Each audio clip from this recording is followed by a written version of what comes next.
Now we have an opportunity to learn from someone who is not only an authority in income tax, but who is an inspiration for each one of us. Please join me in welcoming the past president of our institute, C.A. Sunil Talati sir.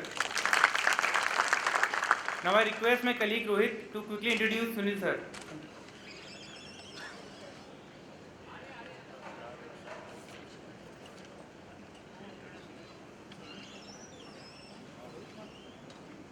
Good evening. I feel very privileged to announce the faculty present on the dais. Mr. Sunil Talati is a Master in Commerce, LLB, FCA and graduated from HL College of Commerce.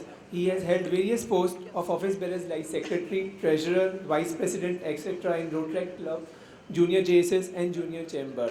He was elected as first Rotaract Governor in India and then was appointed as National Chairman of the Council of Rotaract Governors.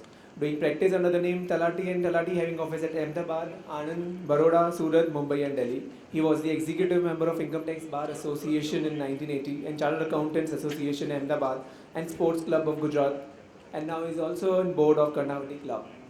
In 1982, he was elected as a vice chairman by securing highest votes in the entire western region of WIRC of ICAI and was appointed as vice chairman. He was appointed as public representative in the governing body of Ahmedabad Stock Exchange by Government of India Ministry of Finance in 1985 and 1986.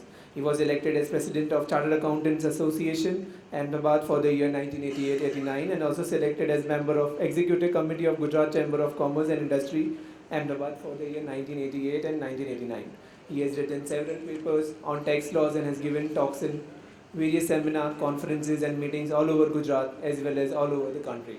Since 20 years, he is a co-author of the Ready Reckoner, which is published in Gujarati. He is regularly contributing articles in Financial Express in Gujarati every Tuesday. Now he is regularly writing as a contributor and editor in monthly Gujarati book called Tax Reporter. He had been elected as Vice President of the Institute for the year 2006-2007. He was elected as the President of ICAI for the year 2007-8.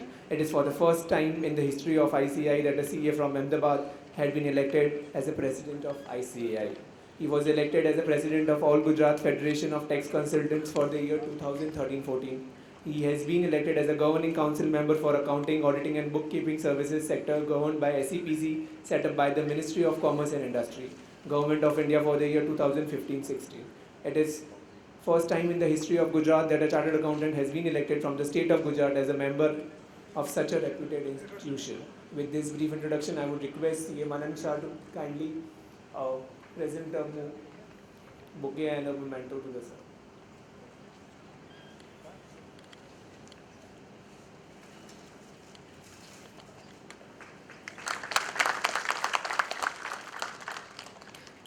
Now, without taking much time, I would request to please kindly.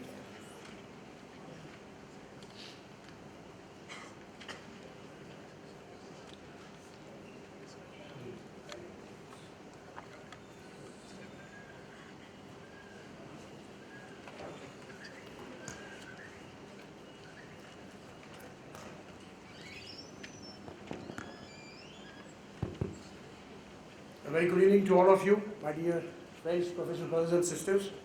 Let me start at the outset conveying my deep sense of thanks and gratitude to the chairman and entire team of Ahmedabad branch for giving this opportunity. I must compliment Darit also for organizing DTRC. Most of you must be knowing this direct tax refresher course is going on in WIRC in Mumbai since last many years. It's the first time that they have done so in Ahmedabad, and it's indeed a pleasure to see. And I was fortunate to be here also in the earlier session. Well, I normally try to avoid any interactions which are contrary to my views, but there were definitely serious views which were projected and views given in the topic with regard to the income disclosure scheme. My only point is this, which I talked to the author also, that whatever provisions are there with regard to reopening under 148, why I did not disclose in 2005 and why I am now disclosing, are all superseded by Finance Act 2016. So the provision under 197C, what is mentioned in this Finance Act 2016 will prevail over. And therefore, including Benami Act, if Harit has purchased the property in 2000, I am now disclosing this is my property in 2016, I am paying tax on 1 crore. because the present market value is 1 crore. Now whether it discloses under Benami Act or not, whether it discloses the statement or not, I am accepting that this is my property. So Benami Act would cease to operate. I have already become an owner by disclosing under the voluntary disclosure scheme. I am the owner of that house as on 2016, the value of which has been at 1 crore. I am paying 45 lakhs and I become the absolute owner thereof. The Benami Act would cease to apply. Now the question comes, when I sell it after 5 years or after 1 year, short term or long term would apply or not. Why I am just discussing, friends, that the scheme is really very attractive, very good, and clarifications are coming. Even the Chief Commissioner of Gujarat is addressing Chamber of Commerce on that. So it is for us to take a call and convince our clients. The reason is this: we have been specifically directed. They have been told by the ministers that you have to popularize this scheme, and it is the function and duty of chartered accountants to see that we tell the clients that knowingly or unknowingly, if you have forgotten to disclose or if you have willingly evaded something, this is the golden opportunity to come out and pay tax at 45% and purchase all the peace of the life. Otherwise, as mentioned, if they come to know subsequently that you have not disclosed, in spite of given an opportunity, all consequence will apply, including the year in which the notice is issued, fair market value of that property will be taxed. Meaning thereby, you ought to have paid 45% in 1 year before. You did not. Now you pay at the appropriate rate and penalty and all consequences would apply. So this is the intention of that. Anyway, this is the view which I am just expressing, not to counter any expert's opinion. He is a very dear friend and expert in this.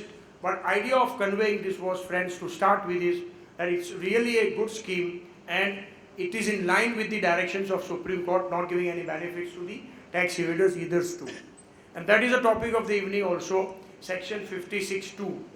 And section 68, wholly and exclusively dealing with all evasion which was hitherto going on systematically by giving it a color of an official transaction. And therefore I have started mentioning good that the entire paper has been printed. If you see, the whole concept of these is that if in a case of a company, if shares are issued at a premium, meaning thereby you are paying something more than what is the fair market or correct value, and then if you are not in a position to substantiate the same, the difference between the correct value and extra value, that is fair market value, will be treated as your income under section 56. 56, as we all know, friends, it is income from other sources. Income from salary, income from house property, business and profession, capital gain, anything that is left will be considered as income from other sources. Here the moot point is that under no stretch of imagination it comes into the definition of section 2 of income. For all purpose it is a capital receipt. But doing away with that, specifically dealing with section 2 into bracket 14 of the definition of income, these two amendments have clearly made it clear that even if it is in the nature of a capital receipt, it will be taxed under section 56(2) and you will be paying appropriate tax. Now, prior to that, you will have to appreciate, I have mentioned, so I will be trying to finish it very fast and very early, and I will be very happy if the questions are asked even during the continuation of the talk rather than waiting at the end of that. The first and foremost points that are important which I have mentioned is with regard to see that whether this is going to be hit to the genuine investors who are coming or genuine startup industries who are coming and issuing their shares to the public at large on premium. Therefore, the section is very clear for the angel investors, for the AIF, which you mentioned, Alternative Investment Fund, it is not going to be hit. SEBI has taken appropriate care. It is not going to apply to non-residents. Therefore, all non-residents who are coming and issuing shares at a premium for the appropriate appreciation or likely appreciation in future, this section 56(2) is not going to be applied. I have dealt with on page 3, which is very important. Why I am saying this? I have mentioned the exceptions are venture capital fund.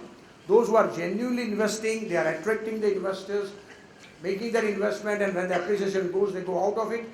For all that purpose, SEBI and regulations are very clear. So venture capital funds, venture capital investment companies would be not hit by the additional premium or extra premium that is being charged. What is important is, if there are such other notifications and circulars as may be issued from time to time, I have mentioned in the paper that so far no circulars have been issued. But you will be happy to learn that only on 14th June, the department has come out with a circular. This benefit of issuance of the shares at a premium would also be exempted on certain class of the companies, specifically for startup companies. Now friends, those who are youngsters here and those who are keen to develop the practice, these startup industries and startup investment companies are going to be a great boom in Indian economy. If you see, since last 4 or 5 years, not much FDI has come. And now because of these attractions and efforts of Prime Minister and FM, we appreciate or we envisage lot of investments coming. And therefore lot of startups industries would come. Startup industries, they have very clearly defined. If it is working towards innovation, development, deployment or commercialization of new products, process or services driven by technology or intellectual property. So something which is new, something which is going to have intellectual property or innovation, not that you are normally processing or normally producing. But let us say, for example, the latest one you must have seen, Activa CNG scooter. That would certainly fall under the definition of startup. Subject to, of course, the basic limit of the paid up capital and the turnover of 5 crore and 25 crore that is mentioned. They don't want this benefit to be given to big industries. But subject to that, these two notifications have come. It is notification issued by Department of Revenue, CBDT, and Ministry of Commerce and Industry. They are all latest circulars of 17th February 2016, 4th May 2016, and 14th June 2016. So this circular should be kept in mind, which has not been dealt with in this paper because they have come after the paper was written. All other, as I said, care has been taken by AIF. The limit has been increased from minimum 5 crore investment to 20 crore investment per individual investment, which was limited to 5 lakh, has been increased to 1 crore. So what I'm trying to tell you at the outset, before going to 56, that all those companies who are genuinely going to issue shares at premium, not necessarily public limited or listed companies, are appropriately taken care of by way of these exemptions and notifications. Now let us deal with what is the section 56.2. Now if you see, go to page 4, you know it has come from time to time various changes. Income of every kind not to be included, excluded. Subsection 2 deals with regard to the income under the head of other sources.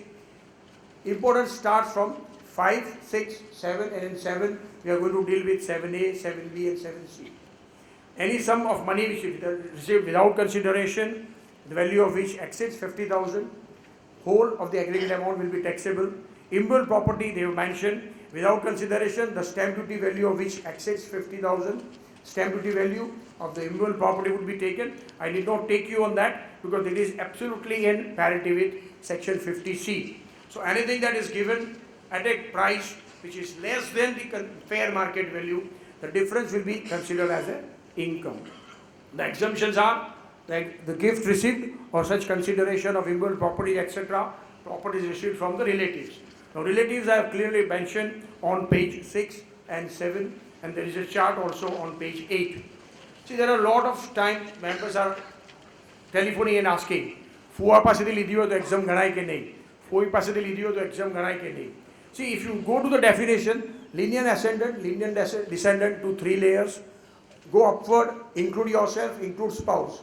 So all those mama, mami, fui, fua, jamai, all these relatives I have tried to mention in the paper, so that would clarify the doubts with regard to the gift donor and donee relations.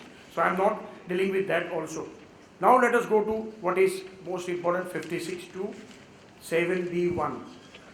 If an individual or HUF receives any immovable property without consideration, the stamp value of which exceeds 50,000, then stamp duty value of such immovable property shall be taxable. If stamp duty value of immovable property does not exceed 50,000, then nothing is going to be taxable in the hands of the recipient. Subclause C deals with the identical situation, but that is in case of other than immovable property. So all properties that are transferred by a person to another person for a consideration less than the fair market value is being dealt with in section 56.2 individually and HUF.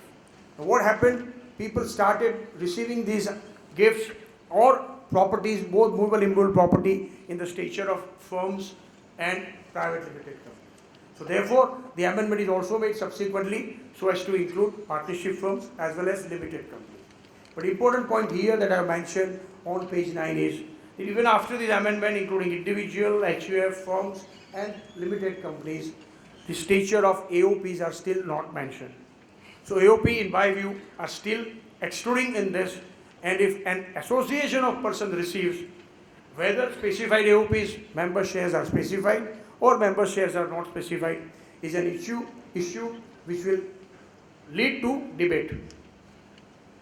Once an association of persons, maybe consisting of 2 or 20 or 200, are receiving, it is neither individual nor HUF nor firm, and therefore 56(2)(b) may not be applicable. That's an issue which I have kept open for your thought process also. Now, next question is with regard to the amendment that was subsequently made, and that is very important and crucial, which is mentioned on page 10, where a firm or a company, not being a company in which public are substantially interested, receives in previous year from any person or persons on or after 1st June 2010 any property, now this is important, being shares of a company, not being company in which the public are substantially interested. So a company receiving shares of a company in which public are not substantially interested, without consideration, the aggregate fair market value of which exceeds 50,000, the whole of the aggregate, and for a consideration which is less than the aggregate fair market value of the property by an amount exceeding 50,000 rupees, the aggregate fair value of such property as it exceeds 50,000. 50,000 વધારે હોય, then difference between the 50,000 and the fair market value. Provided that clause shall not apply to such property received by way of transactions in exceptions. Now those are the 6 exceptions. Section 47, I am not taking your time because that is dealing with all exclusion with regard to merger, demergers and acquisitions by way of official, where it is not considered as a transfer. And if it is not a transfer, it is wisely excluded from this definition of 56(2). Now important is this. What is the impact of this? That is to be appreciated. I have tried to take you from step to step, and I have tried to include both 56(2) as well as 56(2)(7)(b). Now give an illustration. Let us say Mr. X sells his shares of a closely held company to a partnership firm. The sale consideration is 50 lakhs. The fair market value of those shares as on the date of transfer works out to rupees 2 crore. Then the difference between 50,000 and 1.50 crore would be chargeable to tax in the hands of the recipient. That is the partnership firm XYZ. It is to be kept in mind, again friend, there is another second food of thought. What is mentioned in section is shares of a private limited or a company in which public are not substantially interested. So debentures are not mentioned in that. But suppose debentures are transferred. Let us take an example of convertible debentures also, which will be converted into shares after 1 year or 2 years or 3 years, at a premium or at par. If these are transferred, the section does not deal with the impact of taxability on that. And therefore, this issue is also wide open, and one can appreciate that yes, can it still be possible to transfer the holding or the shares or the premium in the guise of debentures instead of shares, which is hitherto being done.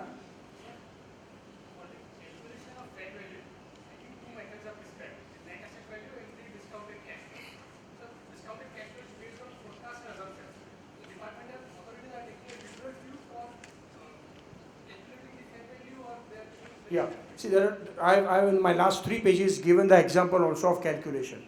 You can calculate the rule 11U for immovable properties and 11UA for movable properties.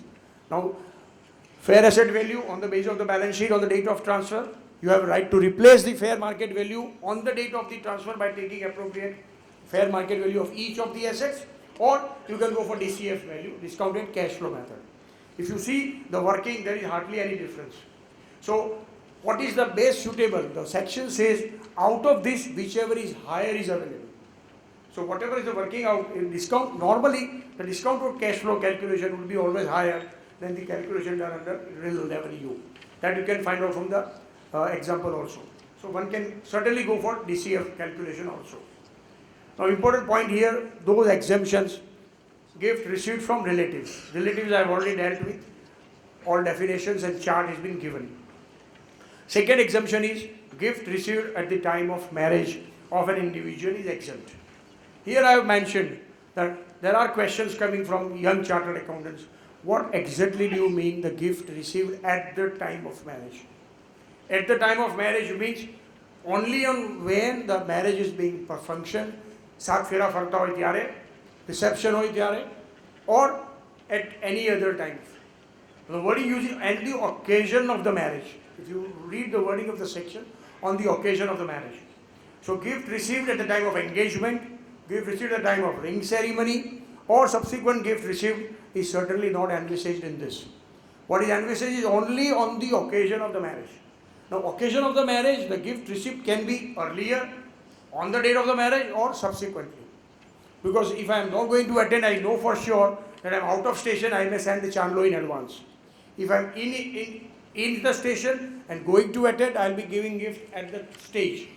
And after, if I receive the invitation after the marriage is over, still I want to give the chandlo or gift, I will be sending the check or gift after the marriage is over. But the gift is given on the occasion of the marriage.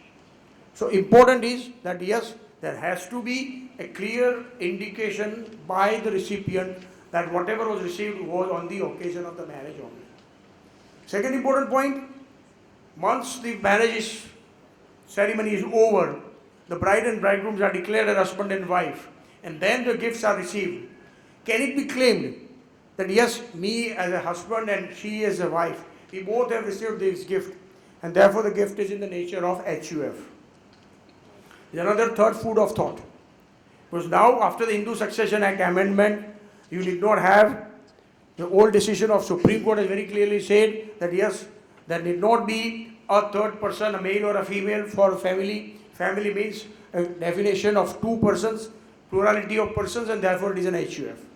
In my view, once the gift is received on the occasion of the marriage, means very clearly either to the bride or to the bridegroom and not to both of them jointly, and it would be an extremely risky proposition to say that yes, I have received it as an HUF. This is the point which I thought I should clarify. The next important point is out of the exempted gift above 50,000 is the amount received on the will.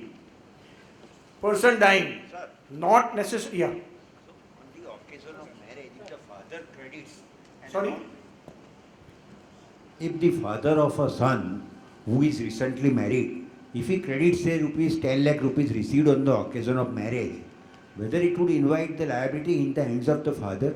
No. Because not, it is not on the marriage of that individual. The father receives it by way of chandlo. See what happens, there are two ways of receiving this. Even the family also receives the amount by way of chandlo. And the person who is getting married is also directly receives. If the father receives and if he credits that deposit that say 10 lakh of rupees in his account, then can it be said that on the occasion of an individual? Here what is envisaged is that by that person who is getting married. So if the father credits it, then it would invite the liability under section 56. I appreciate your point, but see, question here is still this. It is the entry or the receipt or deposit of the money that is received that is to be considered, or the receipt of the money is considered. What is the nature of the receipt? Nature of the receipt remains chandlo received or the gift received on the occasion of the marriage. Marriage of an Now, individual. instead of giving that money to the bridegroom, his son, he said, no, I don't have trust with you. You may spend it in honeymoon itself, 10 lakh, let me keep it with you. So, in effect, he is having the custody of the money on behalf of that bridegroom. He is not the owner of that. He cannot dispose of that money. So, my view is, even if he is depositing that amount of 10 lakhs with all the list, that so much has been given by Sunil and so much has been given by Hakim, all that 10 lakh would certainly enjoy the benefit of gift received on the occasion of the marriage. That's the view. Yeah. Exactly. Son said, instead of me, I may spend, you keep it. Exactly. I appreciate it. Still a better and larger view. The next exemption is the amount received at the time of will. I don't know, but in many places I have heard that wills are made after the person dies. Because see, the point is this. the will can be challenged only and only by the legatees, the successors. And if the successors are happy, that is wife, the widow or the daughter and the son, that yes, my father forgot to execute a will, or he just signed a blank paper and had full trust on me, and therefore the will has been executed accordingly. For record purpose, it is a will executed by a person during his lifetime and available for the purpose of verification. If the AO doubts or the tribunal doubts that no, we doubt the signature, we doubt about the execution on the basis of the paper, on the basis of the ink, it doesn't appear that it was executed in 1999, it appears it is 2016, are all doubts with regard to the genuineness of the will. My personal view is, and I have advanced this argument before tribunal, that any authority or a person who can challenge the will is the heirs and not the outside person. And if heirs have accepted the distribution of the estate on the basis of the will, it's a quid pro quo. Therefore, important point is, forget your side talk. Amount received from the forefathers, relatives or even non-relatives by a will is exempt. And who was the luckiest person in India? You know, Mr. R.S. Lodha, chartered accountant from Calcutta. 5,000 crore rupees was received by him from Srimati Birla. It was challenged by the family members of Birla that how under the earth she would give entire her properties to a chartered accountant instead of giving to the relatives, and she has so many relatives. And Supreme Court upheld that no property can be given to non-relative and even to an outsider. It's a different story, different destiny that Mr. R.S. Lodha could not live longer, he could not enjoy that property. The matter is still in the court with regard to the availability of that estate to R.S. Lodha, to his son. And fortunately or unfortunately, during my tenure as a Vice President, I have met both Mr. R.S. Lodha as well as his son. But as I understand, matter is still in the court and the monies are not received. But what I'm trying to draw your attention is, monies can be received by any person.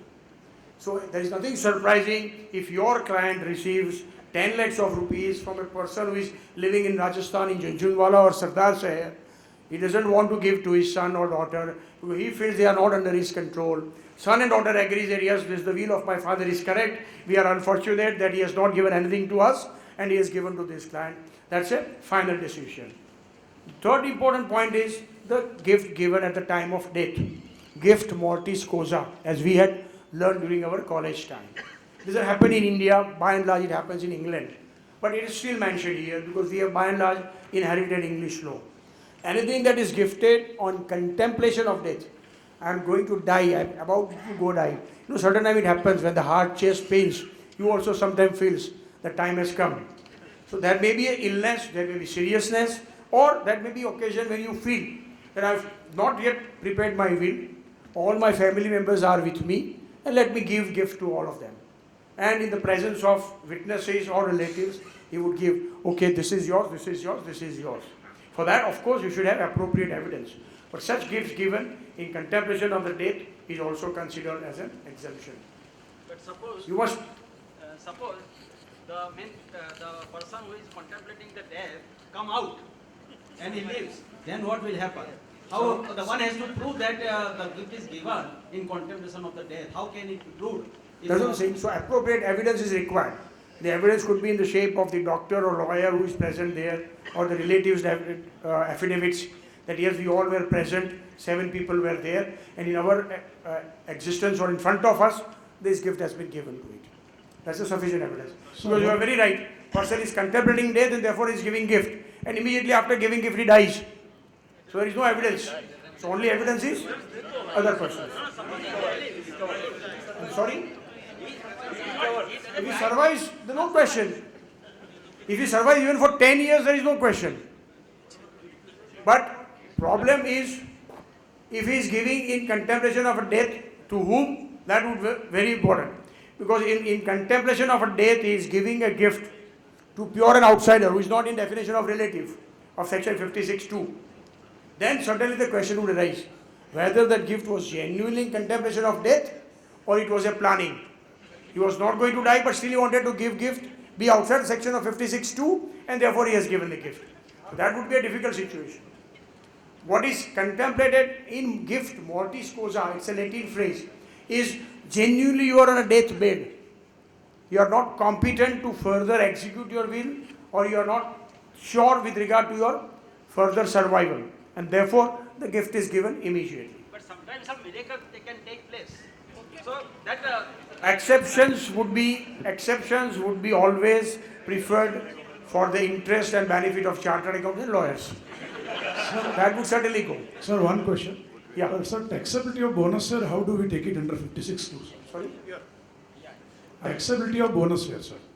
When bonus shares are being given, would it be taxed under section 56 2, clause number 7? Bonus share you have to value. Ultimately, the question of valuation of bonus share as nil Supreme Court decision is in different context. Here you have a balance sheet, you have total number of shares, Yes. which amount which you are hitherto on reserve and surplus has gone to share capital, Yes. and you have issued bonus shares. Okay. So total paid up capital is what? And you have to value the shares accordingly. The nomenclature of bonus share would cease to exist when it is given under 56. Very clear. Excuse me. Here. Hello. Yeah. Sorry, I have the difficulty of the. No. Please. On the lines of the case of RS load, I just wanted to reconfirm. Can the income tax ask for the source of fund for the gift given to the person? Certainly. I'll be dealing with this, and when I'll take you to section 68, because Ramdas Koridas Patel of Shilaj district village cannot give gift of 25 lakhs to Sunil Talati. Yeah. So that Shilaj Ramdas Koridas Patel, who has died, has to, or his children has to prove that my father had 10,000 acres of land, he sold 1,000 acre of land, he got 7 crore, and out of that just 25 lakhs is given to Sunil Talati. Thank you. Otherwise, there would be number of wills of all the old farmers who are dying, and most of the amount coming to the rich people. Sir, in contemplation of death of the payer or donor, so why these two words are used in how to construe this? Payer or donor? Donor. No, payer or donor. The two words are used. Yeah. So Whether- payer means a person who is paying, and donor in the sense donor and donee. That was the definition of the Gift Tax Act. And under 56(2), you use the word payer, that he is paying the gift. Both are synonymous.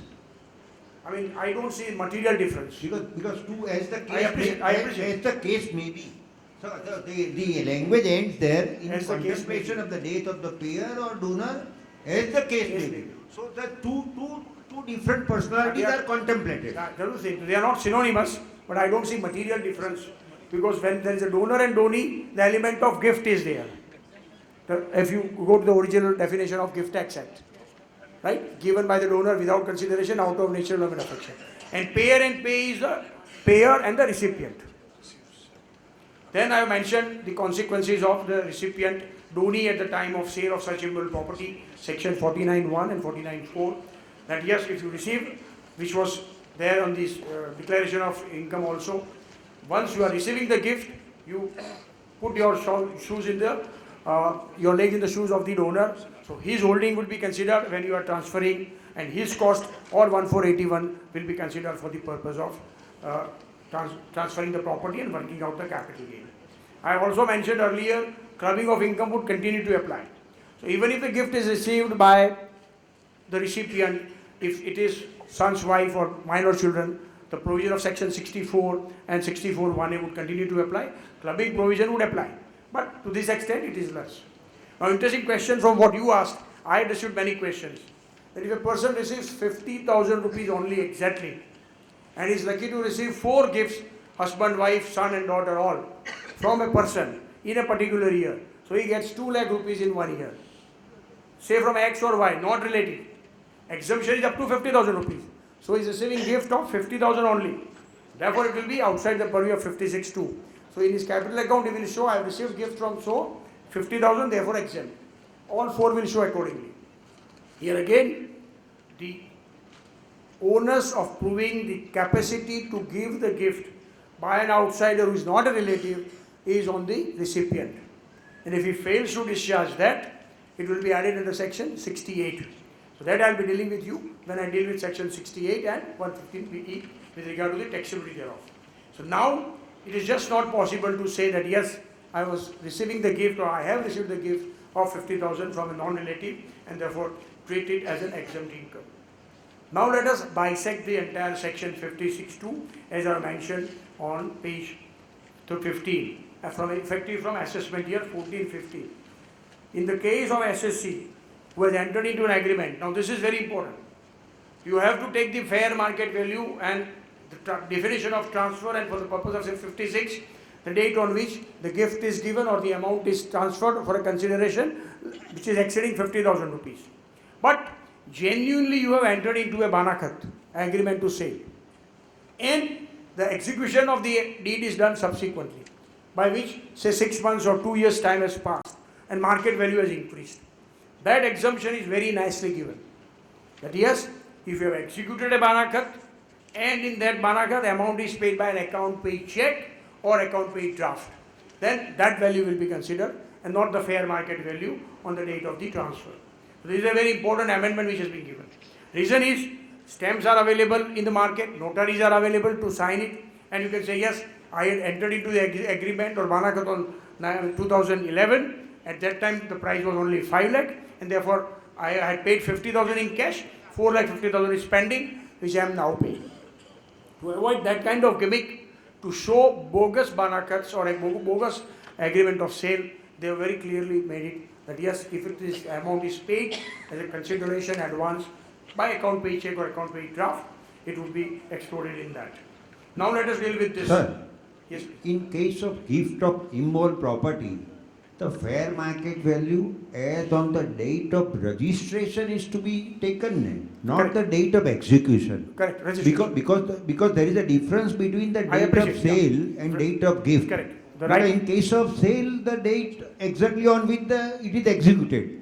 Whereas in case of gift, Yeah. you see, any document can be registered within 4 months. Registered. So, Correct. so on the The date right, of right wording should be the registration. date of registration. So we have to take the fair market value as of the date of the registration. But by and large, what happens? You know that this is a fair market value. You are executing the document. You are paying the stamp. No purpose to keep that document in your drawer. You would go immediately to the registrar and get it registered. There would be hardly a difference of 4, 5 days or 10 days or 15 days, by which the chances of fluctuations are not there. But I appreciate your point. The strict interpretation is with regard to the date of registration. Now, what is important here is this. As I mentioned, two exceptions. As may be determined with regard to the shares coming back, how the value of the shares are to be determined. Valuation of shares as per Rule 11U or 11UA. But important point which I have just thought I should share with you is the second aspect. As may be substantiated by the company, kindly go to page 16. As may be substantiated by the company to the satisfaction of the AO based on the value of its assets, including intangible assets, not only the assets where I have given the example in my working, but including intangible assets, being goodwill, know-how, patents, copyrights, trademarks, licenses, franchises, or any other business or commercial rights of similar nature. Now, how do you value all these 9 items? Extremely important. And therefore, I thought I must just let you know, I just received it today. How is it possible to work out these values of franchises and goodwill? Uber, as you all know, the taxi, the world's largest taxi company, does not own a single vehicle on its own name. Facebook, the world's most popular media, does not create any of its own content. Alibaba, the most valuable retailer in the world, his inventory is 0. He does not keep any inventory. Airbnb, the world's largest accommodation provider, does not own single real estate. Apple, with the sales of over 200 million smartphones and tablets, does not have its own manufacturing unit. And WhatsApp, 3 million messages a day, does not have its own server. All these 7 companies, 6 companies, the illustration of which I have given, see the valuation of that. Those valuations on what? They don't have tangible assets. Entire valuation is based on intangible assets. Now, how do you value these intangible assets? This is a great challenge and at the same time great professional opportunities for valuers and chartered accountants. It is for me to tell that these are my usage, these are my consumption, these are my clients, these are my future clients, therefore these are my franchises, therefore this is my goodwill, therefore this is my patent, this is the trademark which I have registered, it is appreciated so much and therefore I am valuing it. But before you go to such fancy value, the wordings are very clear, to the satisfaction of the assessing officer. So any incorrect, bogus, excessive, unreasonable value will always be subject to verification, check or appropriate evaluation done by the department. So that is to be kept in mind. But what I thought I should share with you, that companies not having tangible assets even now have fantastic market cap and market value. Now let us understand section 5627B, page 17. Where a company, not being a company, I have tried to dissect the entire section, in which public are substantially interested, receives in any previous year from any person being a resident, does not apply to non-resident, any consideration for issue of shares that exceeds the face value of such shares. The aggregate consideration received for such shares as exceeds the fair market value of the shares, provided again will not apply to venture capital and will not apply to such persons that will be notified. As I said, notification just received for smart companies. And for the purpose of this clause, fair market value, I have clearly mentioned, as may be determined in accordance with the method as may be prescribed, 11U, 11UA, I have given the example, or as may be substantiated by the company to the satisfaction of the AO, as I mentioned, based on the value on the date of issue of shares of its assets, including intangible so and so, whichever is higher. Now here the burning point is on the date of issue of such shares. Earlier, as you all know, in Schedule 3 and evaluation, we used to take last published balance sheet. So that has been done away with. So as and when the shares are issued, it may be 1st of April, it may be 30th June, it may be 30th September, or any date in between. The fair market value of the shares on that date has to be again worked out. So balance sheet has to be again drawn, P&L account has to be again drawn, entire accounts, financial statements are to be prepared, and based on that, the valuation is to be done. One more professional opportunity. I always look the things at positive. Maybe some burden to the client, but he doesn't mind incurring that cost because he is getting certain benefit out of issue of such shares. As I mentioned again, section 224 has been dealt with. Now I have gone to the game method. Just go to page 19. The whole things I have mentioned, the rate of income tax has been tried to be philosophical. The rate of income tax is 30%. FM announced that it will be reduced to 25%. It's the most fair and reasonable tax.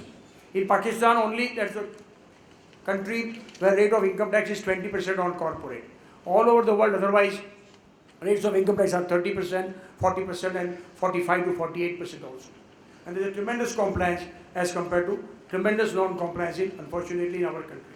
Be as it may, the temptation of conversion of black money into white money has led to this amendment in section 56(2). And therefore, I have given the illustration. What happens? Just go to page 21. There is a person who is having his closely held company. He has 1 crore equity shares of 10 each, total 10 crore shares. Reserve and surplus is 2 crore. Therefore, the net assets on the asset side is 12 crore. The entire paid up capital is held by A and his family members. Now, this is the gimmick which was happening. I have not purposely mentioned this happened, that it is only in certain parts and certain states of the country, I did not mention in public, but it is popularly known as Calcutta companies and the transfers of the shares in that fashion. What happens? Mr. B now subscribes 10 lakh shares of A Private Limited of the face value of 10 each at a 200 rupees per share, premium of 190. Why? In future the shares will be going up. In future I will do great business, therefore I am issuing shares at premium. B will give the check of 20 crore to the company and he will be allotted 10 lakh shares of A Private Limited company. A in turn, what was happening? Give cash, that is his black money of 20 crore less whatever the understanding is, to Mr. B. So now what will the balance sheet? Equity shares of 1.10 crore of 10 each, 11 crore. 190 is the premium, so 19 crore is the reserve and 2 crore was old reserve. Bank balance is 20 crore and other assets 12 crore, 32 crore. Now what is happening? A is having 1 crore shares of 10 each, B is having 10 lakh shares of 10 each at a premium 190. So holding of A is 91% and holding of B is 9.09%. B has paid the money, A converted his black money into white, and B became the owner of this company to that extent, but he's still in minority. Now what happens? After some time, we will have to work out the fair market value. Assets minus liabilities, paid up capital, the value comes to 29.10, I have put it to 29. Now what happens? B, a group of persons, 40-50 people, would sell their shares to A and family. Fair market value is what? 29. And there is no element of gift because it is the correct fair market value based on the assets and reserves.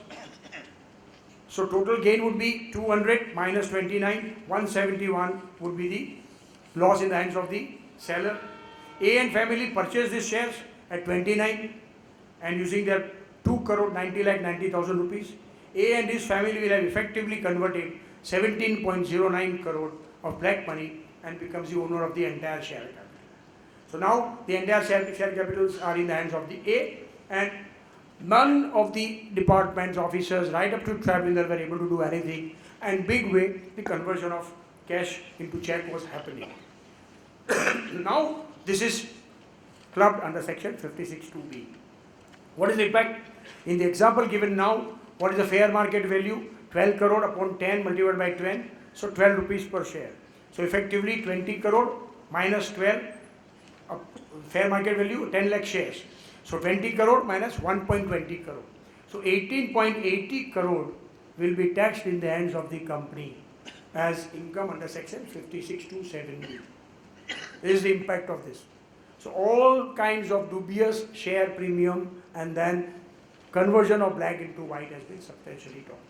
But then there is a side effect also, which I have not dealt with in the paper. And most of you might have, or many of your clients might have received this notice.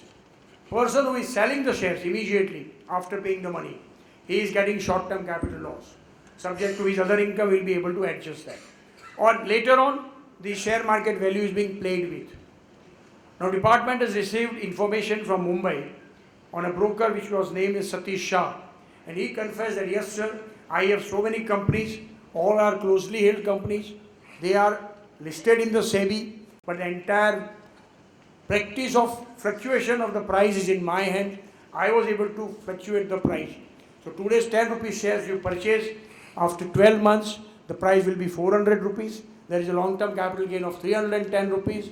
You are issued the check, you pay the cash, difference is available to you as a long-term capital gain, exempt, no tax, and people were converting the money in this way. Now what has happened? In spite of this amendment in section 56(2)(b), question still remains whether the purchase of shares at rupees 1 or rupees 10 and subsequently selling at 100 or 400. Even if that person who did this says that yes, I did on behalf of so and so and I have received cash, systematic records also was available. The most surprising and pleasant decisions of Mumbai Tribunal says that no, so far as the seller is concerned, he has purchased the share from Demat account.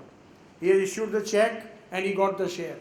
When the price went up, he sold the shares through Demat. He paid the STT.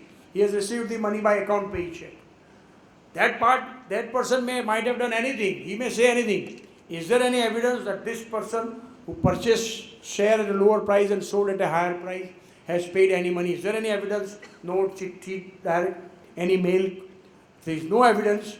You cannot treat this long-term capital gain or short-term capital gain as unexplained income under section 68, and addition cannot be made. The recent decision in case of ITO and ACIT 24 into bracket 3 into bracket 1 versus Indravadan Jain HUF, appeal number 4861, Mumbai. You must read this order, because in this order 10 other orders have been referred to. And consistently Mumbai and Delhi and other 3 tribunals have held that no, it cannot be added. It's a matter of great litigation. Still the litigations are going on. A lot of notices are issued in Ahmedabad by Central Circle and many other circles. If there is a connivance, it is advisable that the person should take benefit of income disclosure scheme. If he is not solved with the notice so far, either from ADI or from the income tax authority, if not, it is left for his luck to face the litigation up to tribunal and up to high courts. Now coming back to the example with regard to the fair valuation of share of 12 rupees, as mentioned by Pranav, I have given the example on page 24 that I have various assets, tangible and intangible, the value of which has increased, and therefore I am mentioning that yes, though my book value is this much, my fair value is coming to 50 crore, which is not in dispute. AO is accepting, and therefore the fair value of the shares from 12 will go to 50 rupees, but still it will be in a position that difference between the face value, fair market value, to the instead of earlier, which was coming to 18.80 crore, 15 crore will be taxable in the hands of them. On page 25, I have given 4 different illustrations. What will be the face value? 10, consideration 100, fair market value 120.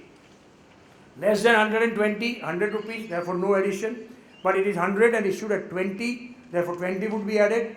In 3 and 4, it is not issued at a premium, and in case 4, it is issued at discount not to be added.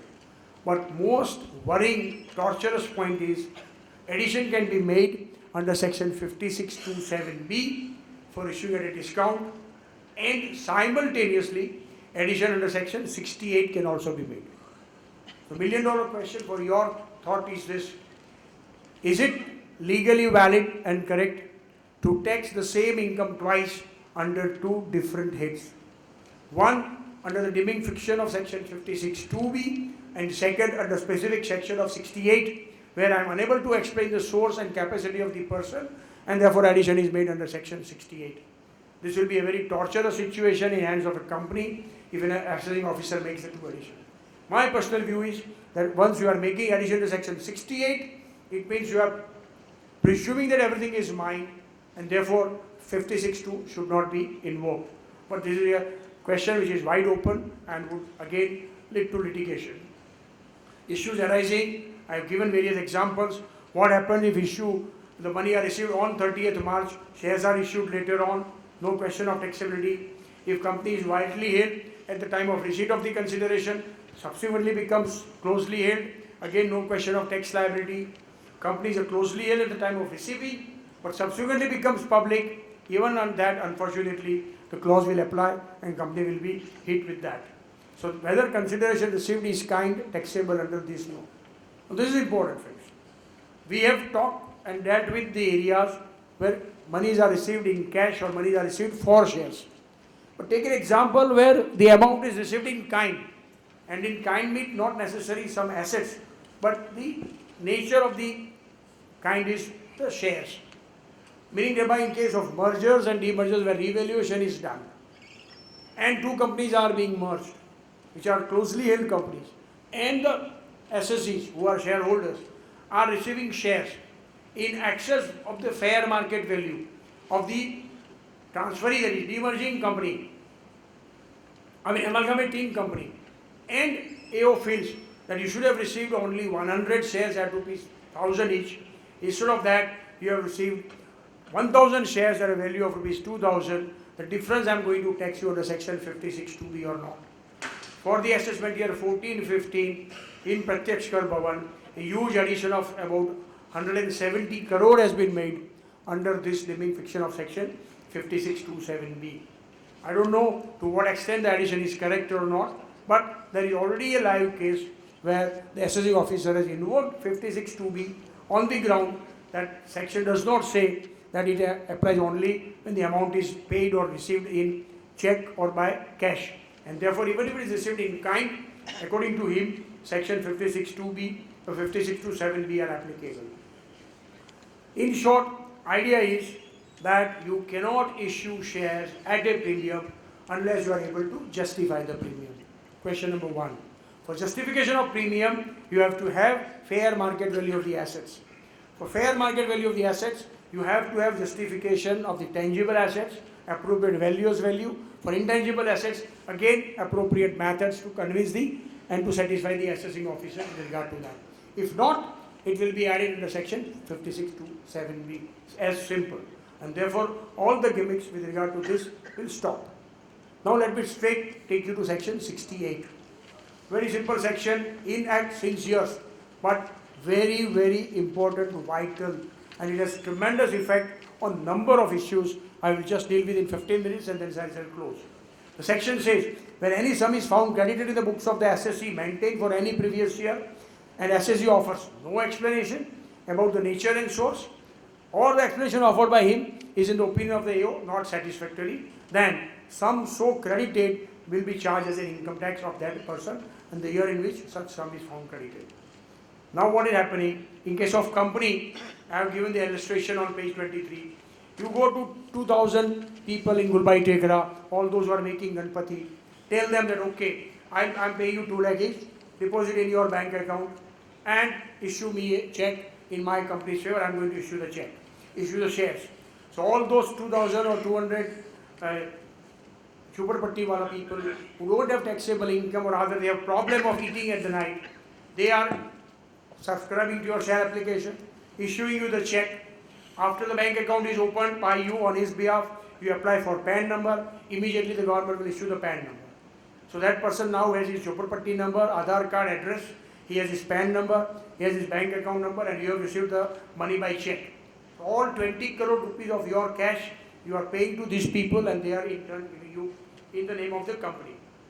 You, after receiving the shares, stage 2 will come. Physical shares are not delivered to them. You are taking the signatures in the advance for share transfer form also. So you are sure about the ownership of shares subsequently. Entire 20 crore of black or cash is being converted into white by receiving this money.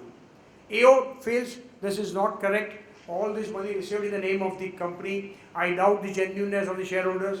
I don't believe their capacity. He issues the summons. In issue the receipt of summons, you produce their bank passbook. You produce that, see, this is the check by which the amount is received. This is the PAN card number. He also says, no, I don't believe the capacity, and therefore I am adding in the hands of the company. Addition was made, matter went up to High Court and up to Supreme Court. In Supreme Court, in case of Lovely Export, says, no, you cannot verify the second layer of the verification. In the hands of the company, he is explaining. He is giving you the name of the person, name of the shareholder, detailed check number, share application, share forms, share certificate issued. Where is the question? And so addition cannot be made. Lovely Export, 216 CTR. People got encouraged and said, if second stage source of source cannot be verified, let us use this. And lot of companies in this shape, whereby source of source was not likely to be proved or proved, they were using this in a big way. But there is an interesting decision which I have mentioned. I am not dealing with the detail that Delhi High Court, Nova promoters, Mr. R. Ishwar, who was the chairman of the special committee formed by Mr. Adia with regard to these various amendments which came in the last budget. He, in spite of Supreme Court decision of Lovely Export, said that no assessing officer has a right to verify the correctness. He has the material that these are all bogus persons, they are not persons of any means, and therefore you just can't close your eyes on the basis of Lovely Export like we do in case of penalty. TRF, Reliance Petro applies, no penalty under section 271(c). So this judgment was distinguished and matter became doldrum, whether Lovely Export applies or Nova Petrochemical applies. And therefore the amendment has been made in section 68. Now, as per the proviso, in case of a closely held company, any sum is found credited in the books of account as share application money or as share capital or as share premium or by any name whatsoever, that is, as I said, 2 crore or 20 crore. The explanation given by this resident slum dwellers, if in the opinion of the AO is not satisfactory, then he will be entitled, legally valid, to make addition under section 68 in the hands of the company. So now, if you are unable to prove the genuineness, creditworthiness and capacity of the shareholder, the amount so received in the hands of the company will be taxed under section 68. Very, very important. So for all closely held companies, closely held private or closely held public companies, you will have to in advance receive the bank passbook of that person, the income tax return of that person, the source of the money which he has invested in your company. Keep it ready when the assessment is going to take place, failing which it will be taxed as unexplained under section 68. More than that, stage 2 of the amendment of section 68. Finance Act 2012, thus, the entire owners has been shifted from assessing officer to the SSC. That you have to prove it, and if you fail, it will be added under section 68. But simultaneous amendment is more dangerous. That is under section 115 BBE. When the addition is made under section 68 or 69, 69A, 69ABC, the tax will be at the rate of 30%. And no deduction of any expenditure will be allowed. And then I have dealt with what will be effective tax rate in the hands of the company, 30.90%. If company says no, you catch holder of these people, you will be also entitled to catch hold of all these people and say, you have invested, I am going to tax under section 68 in your hands. You are not able to prove how you have deposited this 2 lakh rupees in your bank account. So that is extremely important. Why I am mentioning? Whether the loss can be set off? Sorry? Whether the loss can be set off? No. Moment there is an addition to section 68, that will be a separate income and separate taxation on that at straight 30%. Total income is defined under that. Correct. So as per the total income, you have to compute after deducting losses. Subsection 2 says that. Subsection 2 says that notwithstanding anything contained in these acts, no deduction in respect of any expenditure or allowance. Whether loss is an expenditure or allowance. You are trying to say that I have the I person have who 1 has, crore rupees 68 addition and 2 crore rupees loss. My total income is a loss. And yet I have to pay on 1 crore 30%. set off of the loss. Yes. It effectively it is an allowance. Is it an expenditure or allowance? It effectively it is an allowance. It is not certainly not an expenditure. But set off of a business is an allowance. A special allowance of carried forward or current year's loss given against your current income is an allowance. Allowance does not mean specific deductions of expenditure income. Allowance inter alia includes the set off. That's very clear. Depreciation is allowance. Depreciation is allowance. Loss is to be set off. Correct. The word is not allowance mentioned. Again, depreciation is not an expenditure and therefore the court said it is an allowance. And you can't partake the nature of an expenditure. In case of loss, they have not. What would you call? What is the benefit It is of? like setting a loss. Agreed. One has to compute an income as per the law. Correct. Once I have computed the loss, this is a section for computing the tax on it. True. So, I mean, you have an interesting point that carried forward of earlier year loss or current year's loss. If I am setting off against the income under section 68, I am not claiming an allowance. That's your view. Question is, when a loss is allowed to be set off, I am allowed something. What I am allowed to set off my loss. And therefore, one may treat it as an allowance. But it is a matter of great debate. But my personal view is it is an allowance. And that is what the intention of legislation is. That you cannot get benefits of conversion of your black money or cash money into white and get the benefits. Inter alia including set off of loss. Otherwise, why go to that? You have 1 crore rupees of loss, straight away deposit 1 crore in your bank account.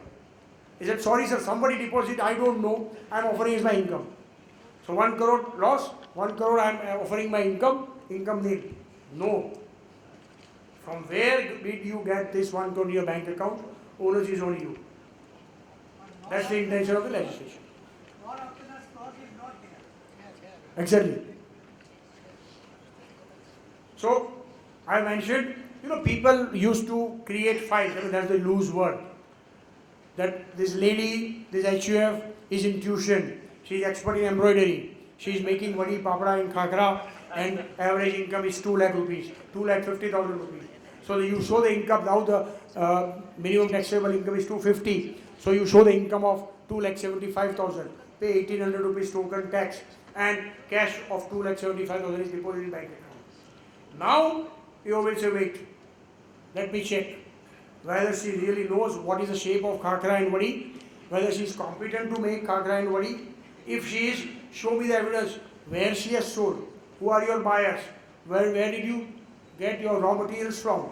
If it is embroidery, do you know, let me please demonstrate and show me you know the embroidery. If you are showing teaching classes, let me know whether you have really earned that education to teach the students of KG or kindergarten. Really the kids are coming to your home where you are teaching them all manners and dignities. All this will have to be demonstrated and proved to the satisfaction of you. If you fail, straight away that income will be taxed at 68%. So all the benefits of creating files, transferring of income, transferring of black money into white has been dealt with under section 68. And that is what I have dealt with. Provide this provision of section 68 is very, very important.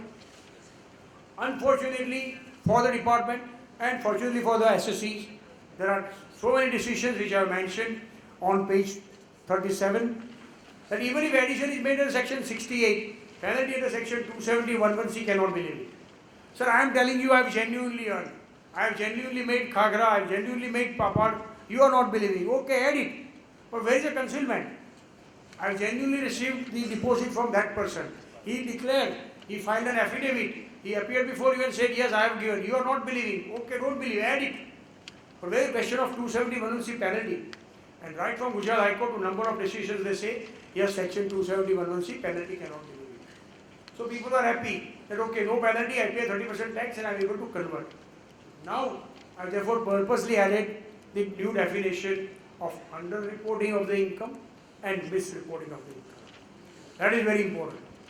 Under the amended definition, it will be difficult to take shelter of Reliance Petro or all these decisions of Gujarat High Court that even if my explanations are not found satisfactory and not believed, penalty under section 271(1)(c) cannot be levied or can be levied. Again, will have to wait for 5-10 years for the interpretation by tribunals and high courts whether underreporting is the same what was contemplated under the existing section of section 271(1)(c). But that is what the whole idea is. And therefore, at the last I mentioned that is why I started when I opened up the topic, the income disclosure scheme.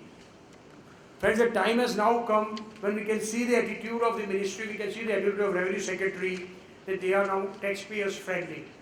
They don't want to harass department. That is for the time being not talk what is happening in the department and how assessing officers are behaving or the element of corruption at various levels. That's the second stage. But notwithstanding that, the area or arena of Indian democracy in direct taxation is on a substantial change. You file the return, you pay the tax, we trust you and you enjoy. That's the attitude of the department. If that is the attitude of the department, I think it is our responsibility also to see that yes, we convince our clients that for God's sake, please pay the tax, buy the piece, bring the official capital in your books of account, you will be able to enjoy credit facilities, loan from banks and all other advantages. And that is what I mentioned. That is our true role as a nation building activities. Let me again remind you, all these examples which I gave you, a direct decision recently came again on 11th of June. Delhi High Court hailed that Mr. Sanjeev Kapoor, chartered accountant, who was involved in giving this kind of entries and facilities. It was found guilty by disciplinary committee.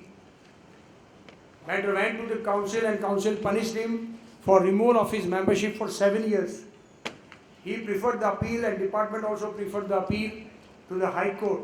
And High Court said this is too lenient a punishment. He should be removed for lifetime. Friends, first time in the history of institute that punishment given by the council has been enhanced. In 90% of the cases, High Court was liberal. That no, you are very strict, from 7 years bringing to 5 years. In this case, High Court has enhanced. So the role and liability of a chartered accountant who are involved in this kind of dubious activities is now viewed seriously, not only by the administrators and executors, but even by judiciary. And therefore, as I said at the end, I would mention, the time has come that we also have to play our positive pivotal role in this nation building activities, because we very proudly claim partner in nation building. And when we claim that, we must also prove by our acts and deed and execution.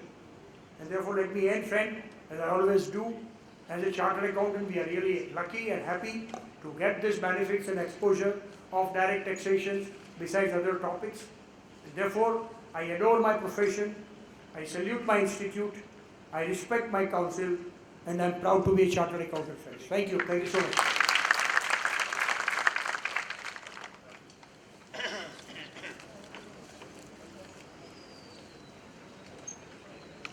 Sir, Now section 68 will be applicable to 4480 cases. Sorry? 4480 cases where no books of accounts are maintained. yeah, there are decisions. Where 4480 cases where no books of accounts are maintained. In case of the SSEs not having books of accounts, the amount deposited in the bank, that is amount credited in the passbook, will be considered as unaccounted and undisclosed receipt. So for that purpose, passbook is forming part of your books of accounts. There are decisions on this against the SSE. Otherwise, everyone would like to do that because now instead of 1 crore up to 2 crore rupees, you are not required to maintain books of accounts. So all SSEs having turnover up to 1 crore to 2 crore will say, I am not maintaining books, keep on depositing the amount and saying, this is not my income. I have not credited books of accounts. Therefore, amount deposited in bank and credited in your passbook will be considered as unexplained under section 68. Under section 44AB, I am not clear whether they have amended that, still that 1 crore is there, 44AB.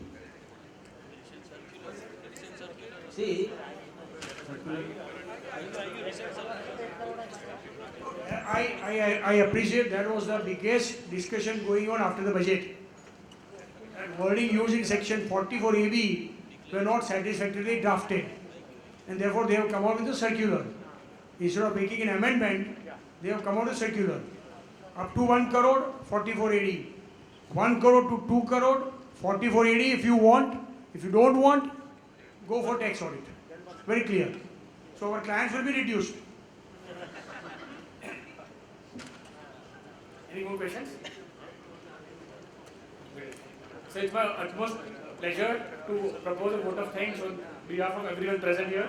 Sir, you are a role model to a lot of young practitioners like me. Thank you for enlightening us with so much knowledge and conceptual clarity on concepts and subjects which are very litigative and which are very current. Thank you so much, sir, for spending the time. And friends, there's a change in venue for the next session. The next session on next Saturday will be held at Silver Cloud Hotel, which is opposite Gandhi Ashram, for the next Saturday. And passes for CAD are available outside. Please collect them. Thank you.